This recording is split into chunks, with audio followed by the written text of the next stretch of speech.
this week's Mortgage Minute with Mitch, the final video of 2022. If you missed me last week, I apologize. I intended on doing a video, but decided to take a little time with the family and the holiday and all that, so definitely enjoyed it.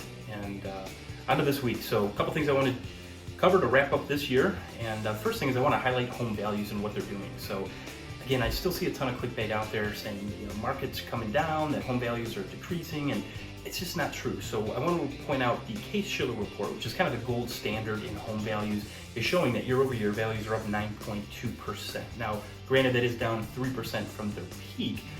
We are still positive year over year and projected to continue that trend next year. Now, another report is the FHFA, the Federal Housing Finance Agency. Their report's a little bit different. They remove cash deals and jumbo deals, which is smaller segment of the market, and they show that home values are up 9.8% annually and only down 1.1% from their peak when you remove those kind of very high-end properties. So for the rest of us that live in kind of normal-sized houses, we're not seeing a drop, we're still seeing a very, very strong market. And another big thing too, back in 08 when we had that housing collapse, delinquencies on mortgages were 6 times higher than what they are today. So all things that point to a solid housing market going into next year, and that your home values are safe. We do not expect anyone to lose equity and values to plummet like they did in the past. Just want you to keep that in mind. As we end the year, unfortunately, interest rates are trending in the wrong direction, and a lot of that is because of this bill signed into law last night by President Biden, and we're adding another $1.7 trillion to the already lucrative $31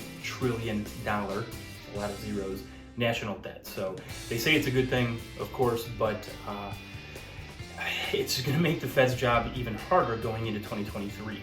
So when you add that much debt into an already, in my opinion, outrageous debt situation, it is not going to help inflation. So we'll see how that's tempered going into next year, and that's all I can say about that. So as far as this weekend, the highlights, obviously New Year's Eve, but we have the Cavaliers. They're going to be taking on in Chicago on Saturday, 7 o'clock.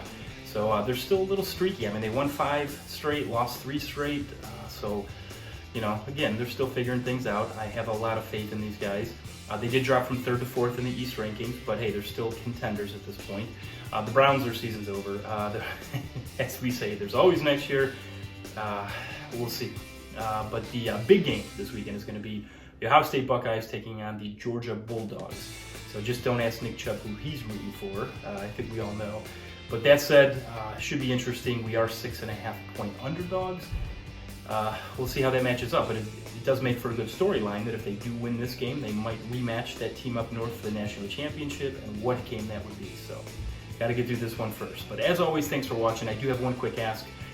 Please take a moment to like this video, and comment if there's anything you like or don't like, want to see going into next year.